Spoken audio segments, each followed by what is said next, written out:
वृष राशि 2025 से 2023। आज की वीडियो में हमारी वृष राशि के बारे में है कि 2025 से 2030 5 साल का गोचर कैसा रहने वाला है। तो आपका स्वागत है हमारे धर्मशास्त्र चैनल में। अगर आप चैनल पर नए हैं तो आप सब्सक्राइब कर लीजिए। वीडियो अच्छी लगे तो आप लाइक भी कीजिएगा, क्योंकि मैं इसी प्रकार के ज्योतिष से संबंधित वीडियो डालता रहता हूँ। तो चलिए जानते हैं कि देव गुरु बृहस्पति, शनि एवं राहु केतु जो छाया ग्रह होते हैं, राहु केतु, उनका अलग अलग राशियों में जो बड़े बड़े ग्रह हैं, शनि बृहस्पति और राहु केतु, उनका अलग अलग राशियों में जो गोचर रहेगा उसका प्रभाव आपकी राशि पर कैसा रहने वाला है। जैसे कि जो देवगुरु बृहस्पति हैं वो 1 साल एक राशि पर गोचर करते हैं और शनिदेव 2.5 साल एक राशि पर गोचर करते हैं, तथा राहु केतु एक राशि पर 1.5 साल यानी 18 महीने गोचर करते हैं। तो इनका जो गोचर होगा वो आपकी राशि पर क्या प्रभाव देने वाला होगा 2025 से 2030 के बीच में। तो अभी तो आपका जो गोचर है चंद्र लग्न के अनुसार वो इस प्रकार है कि आपके लग्न में गुरु और मंगल यानी फर्स्ट हाउस में आपके गुरु और मंगल बैठे हुए हैं पहले स्थान में, तथा तृतीय भाव में कर्क राशि में आपके सूर्य बैठे हुए हैं, यानी 3rd हाउस में आपके सूर्य हैं, और 4th हाउस में आपके शुक्र हैं, यानी चतुर्थ स्थान में माता भूमि के घर में आपके शुक्र हैं। और 5th भाव यानी 5th हाउस कन्या राशि में केतु बैठे हुए हैं, जो संतान और पढ़ाई का होता है, शिक्षा का होता है। इसी के साथ साथ आपके व्यापार के घर में यानी 10th हाउस में 10वें स्थान में आपके शनि बैठे हुए हैं कुंभ राशि में ही, और आपके 11th हाउस में राहु बैठे हुए हैं, यानी एकादश भाव में 11वें स्थान में आपके राहु बैठे हैं। तो इस प्रकार का अभी आपका गोचर है। तो गुरु का जो गोचर अभी तो आपके लिए काफ़ी सही रहा है इस समय पर, लेकिन जब गुरु मई 2025 से मई 2026 आपके 2nd हाउस में आएंगे, जब धन स्थान में गुरु आएंगे आपके 2nd हाउस में, तो वो आपको क्या फल देने वाले हैं कि आपको धन का ठीक ठाक लाभ करवाने वाले हैं। धन की स्थिति आपकी बहुत अच्छी करने वाले होंगे, अभी जो रही होगी उससे भी काफ़ी अच्छी रहने वाली है। फिलहाल भी आपका गोचर बृहस्पति के द्वारा, गुरु के द्वारा तो सही चला है, लेकिन 2025 से मई 2025 से जो चेंज होगा 2nd हाउस में आएंगे, द्वितीय स्थान में धन के घर में, तो वो आपका काफ़ी धन का लाभ करवाएंगे, आपके व्यापार को भी काफ़ी हद तक सही करेंगे। 9वें भाव में भी उनकी दृष्टि जाएगी, जिससे आपके काफ़ी हद तक जो आपका कैरियर है वो भी बहुत अच्छा रहने वाला होगा। और आपका ये समझ लो पैसा भी इस समय पे बहुत बचाएंगे, धन को बचाएंगे भी, धन लाएंगे भी, धन को बचाएंगे भी। इनकी दृष्टि लेकिन अष्टम भाव पे जाएगी आपकी। जब ये आपके 2nd हाउस में आ जाएंगे तो दृष्टि जो होगी वो अष्टम भाव में चली जाएगी। तो अष्टम भाव में दृष्टि जाने के कारण से आपको खाने पीने का ध्यान रखना है। पेट से संबंधित विकार हो सकते हैं, खाने पीने का, जैसे डायबिटीज़ वगैरह इस टाइप की चीज़ें जो होंगी अगर आपको पहले से किसी को, तो वो बढ़ सकती हैं, और वैसे आपको खाने पीने का ध्यान रखना होगा। साथ ही साथ जब मई 2026 से मई 2027 जब आपके 3rd हाउस में आ जाएंगे, परिवार के घर में आ जाएंगे बृहस्पति, तब आपको बहुत परिवार का सहयोग मिलने वाला होगा। आपके परिवार से आपके सही संबंध होने वाले होंगे, बहुत अच्छे होंगे, उनका सहयोग भी मिलेगा। दृष्टि उनकी 9वें भाव में जाएगी यानी भाग्य स्थान पर जाएगी, तो आपके भाग्य को भी अच्छा सेट करने वाले होंगे। और इसी के साथ साथ व्यापार भी आपका सही रखेंगे, और जो इस समय पे आपके जो भी प्रेम संबंध होंगे, लव रिलेशन जो होंगे, उनको काफ़ी हद तक वो सही करने वाले होंगे। इसी के साथ साथ जब मई 2027 से मई 2028 के बीच में आपके 4th भाव में जब गोचर करेंगे बृहस्पति, जब 4th भाव में आएंगे 4th हाउस में, तब वो माता भूमि का घर होता है, तो उस समय पे आपको भूमि का लाभ करवाने होंगे, और भवन यानी मकान, जमीन का भी आपको लाभ दिलवाने वाले होंगे इस समय पे। माता भूमि, भवन, इन सब चीज़ों में आपको काफ़ी लाभ दिलवाएंगे। माता का स्वास्थ्य अगर कुछ गड़बड़ रह रहा होगा उनको भी काफ़ी सही करने की कोशिश करेंगे। लेकिन इनकी दृष्टि जो जाएगी उस 10वें भाव पर जाएगी, यानी कैरियर के घर पर जाएगी, व्यापार के घर पर जाएगी। तो कैरियर और व्यापार को भी काफ़ी हद तक इस समय पे सुधार देंगे, यानी कि आपके 26 से ही व्यापार के लिए आपका काफ़ी सही रहने वाला होगा। इसके साथ साथ फिर आपके मई 2028 से मई 2029 5th हाउस में आ जाएंगे, यानी पंचम स्थान में आ जाएंगे, शिक्षा के घर में, संतान के घर में आ जाएंगे जब बृहस्पति। तो जब शिक्षा संतान के घर में आएंगे तो वो आपकी शिक्षा को बहुत सही करवा देंगे। जो पढ़ने वाले बच्चे होंगे उनको बहुत लाभ रहने वाला होगा इस समय पे, और या बड़े भी कोई किसी भी प्रकार की पढ़ाई कर रहे होंगे तो उनको काफ़ी लाभ रहने वाला होगा। और संतान का भी योग बनाएंगे, संतान का योग भी बनाएंगे और संतान को भी काफ़ी हद तक सुरक्षित रखेंगे, स्वस्थ रखेंगे इस समय पे। बुद्धि भी तेज हो जाएगी काफ़ी, आप जो पढ़ने वाले बच्चे होंगे उनकी काफ़ी हद तक बुद्धि भी तेज हो जाएगी, वैसे भी बुद्धि तेज हो जाएगी सबकी। और इसी के साथ जो उनकी दृष्टि होगी वो एकादश भाव पर जाएगी। तो जब एकादश भाव पे यानी 11वें स्थान में जाएगी, 11th हाउस में, जो इनकम का होता है, तो इस समय पे आपकी इनकम को भी वो बहुत अच्छी रखने वाले होंगे। यानी मई 2026 से काफ़ी हद तक आपकी इनकम, व्यापार भी सही रहने वाला होगा वृष राशि वालों का।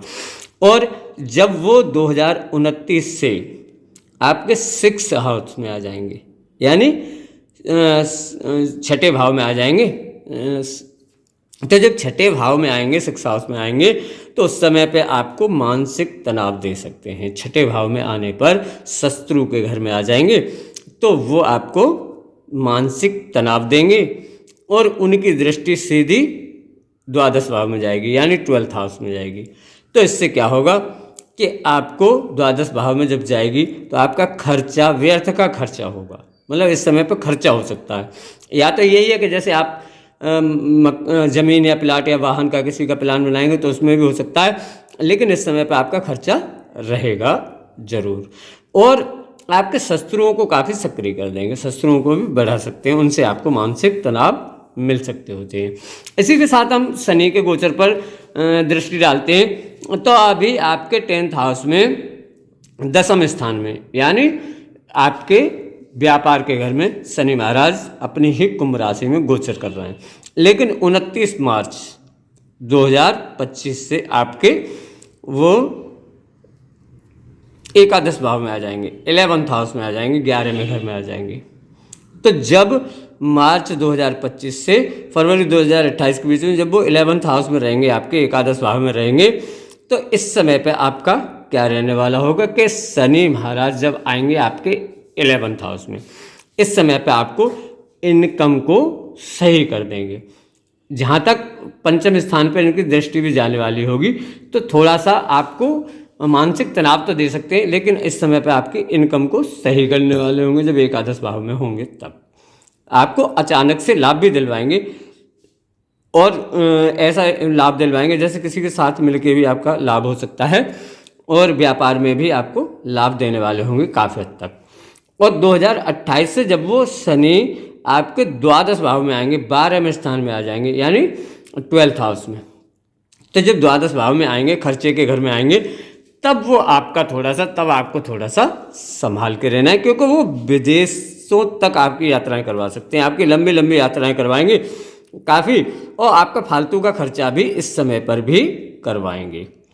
क्योंकि द्वादश भाव में जब शनि आ जाते हैं तो वो आपकी यात्राओं का योग तो बना ही देते हैं, तो आप परिवर्तन भी कर सकते हैं एक दूसरी जगह पर, लेकिन आपकी यात्राएं जो होने वाली होंगी वो लंबी भी हो सकती हैं काफ़ी, और आपकी भाग दौड़ भी, फालतू की भाग दौड़ भी हो सकती है। और इस समय पर आपको काफ़ी थकान महसूस होगी, आलस भी महसूस होगा, लेकिन आपको आलस से बचना होगा उस समय पर, क्योंकि आपका गोचर काफ़ी हद तक वैसे सही रहने वाला है। तो आप मेहनत करते रहेंगे तो आपको काफ़ी हद तक लाभ मिलने वाला होगा।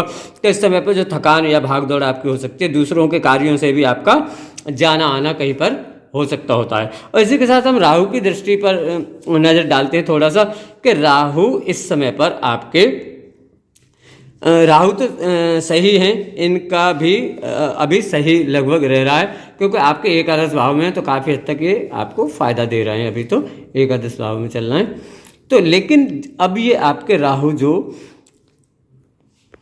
एकादश भाव में, लेकिन आपके केतु पंचम हाउस में, शिक्षा के घर में, तो ऐसे में पढ़ाई में थोड़ी सी परेशानी दे रहे होंगे, माइंड थोड़ा सा आपका डिस्टर्ब कर रहे होंगे, ख़राब कर रहे होंगे। और जो आपके प्रेम संबंध होंगे, लव रिलेशन जो भी होंगे, उनको भी थोड़ा सा बिगाड़ा होगा, और आपस का जो वैवाहिक जीवन होगा वो भी थोड़ा सा परेशानी में कर दिया होगा, थोड़ा सा मनमुटाव करवा दिए होंगे इस समय पे। लेकिन मई 2025 से लेकर के दिसंबर 2026 के बीच में ये आपके 10th हाउस में आ जाएंगे, व्यापार के घर में आ जाएंगे 10th हाउस में, यानी 10वें स्थान में व्यापार के घर में जब राहु आएंगे तो आपके व्यापार को और भी अच्छा करेंगे। और इस समय पे तो आपका परिवर्तन का तो बना ही देंगे योग। आपको मतलब एक जगह से दूसरी जगह पे जाना होगा। आप अगर कोई जॉब कर रहे हैं तो उसमें आपको ट्रांसफ़र हो सकता है, प्रमोशन मिल सकता है। इस समय पे आपको प्रमोशन का भी योग बनाते हैं। और एक जगह से दूसरी जगह पे आपका वैसे भी बदलाव हो सकता है। आप जहाँ रह रहे होंगे उस जगह से दूसरी जगह मतलब चेंज कर सकते हैं। किसी भी प्रकार से इस समय पे आपका परिवर्तन का योग तो ये बनाएंगे ही। और पिता के स्वास्थ्य को आप जब 10वें भाव में आएंगे तो पिता का घर होता है, तो उसमें पिता के स्वास्थ्य को खराब कर सकते हैं। और पिता के स्वास्थ्य का ध्यान रखना है। और पिता से आपके जो रिश्ते होंगे उनको भी बिगाड़ने की कोशिश काफ़ी करेंगे, पिता से मनमुटाव करवा देंगे। और बड़ा लाभ भी आपको ज़रूर करवाएंगे, इस समय पर लाभ भी आपको देने वाले ज़रूर होंगे। इसी के साथ साथ जब दिसंबर 2026 से जून 2028 ये आपके 9th हाउस में आएंगे, आपके भाग्य के घर में आएंगे, जब 9th हाउस में 9वें भाव में, तब गलत दोस्तों का आपका साथ करवा सकते हैं। जब 9th हाउस में आएंगे तो आपको गलत दोस्तों से मिलवा सकते हैं और परिवार से तनाव करवाएंगे। आपका झगड़ा भी हो सकता है, किसी से कहा सुनी भी हो सकती होती है, तनाव आपके बढ़ सकते होते हैं। हालांकि आपके भाग्य को ये फिर भी सही सेट करने वाले होंगे, काफ़ी हद तक आपके भाग्य को सेट करेंगे इस समय पर। और इसी के साथ साथ जब जून 2028 से ये अष्टम भाव में चलेंगे, तो जब आपके अष्टम भाव में आ जाएंगे, आहारी परेशानी के घर में आ जाएंगे, अष्टम भाव में आ जाएंगे, तो इस समय आपको विशेष रूप से ये ध्यान रखना है कि स्वास्थ्य खराब रह सकता है, आपके चोट फेंट रख सकती है। किसी प्रकार का कोई छोटा मोटा कैसा भी ऑपरेशन का योग भी बना सकते होते हैं इस समय पर। अगर आपको कोई ऐसी बीमारियां चल रही हैं जो थोड़ी बड़ी हुई हैं तो उनका ऑपरेशन का, या ऑपरेशन का किसी का कुछ ऐसा चल रहा होगा तो उसको बढ़ा सकते होते हैं इस समय पर। और नशीले पदार्थों की आपको आदत डाल सकते हैं इस समय पर, और आपका व्यर्थ का खर्चा करवा सकते हैं। तो इस समय आपका गोचर ऐसा रहेगा। तो इस गोचर से बचने के लिए आपको क्या ऐसे उपाय करने चाहिए जिससे उसका प्रभाव कम रहे। और बृहस्पति तो आपके अच्छे हैं ही, लेकिन इसके साथ साथ जैसे शनि, राहु, केतु, इनका आपको उपाय करना थोड़ा सा सही रहेगा। तो शनि के आप किसी बीज मंत्र का जाप कर सकते हैं, जैसे प्राम प्रीम प्रोम सहस्रनारायण नमः। पीपल के वृक्ष पे आप दीपक जला सकते हैं। चींटियों को आप आटे की पंजीरी बना के बूरा मिला के उसमें चींटियों को आप चुंगा सकते हैं। पक्षियों को दाना डाल सकते हैं आप पानी में भिगो के, उड़द आप अगर डालते हैं तो आपको बहुत फ़ायदा देने वाला होगा।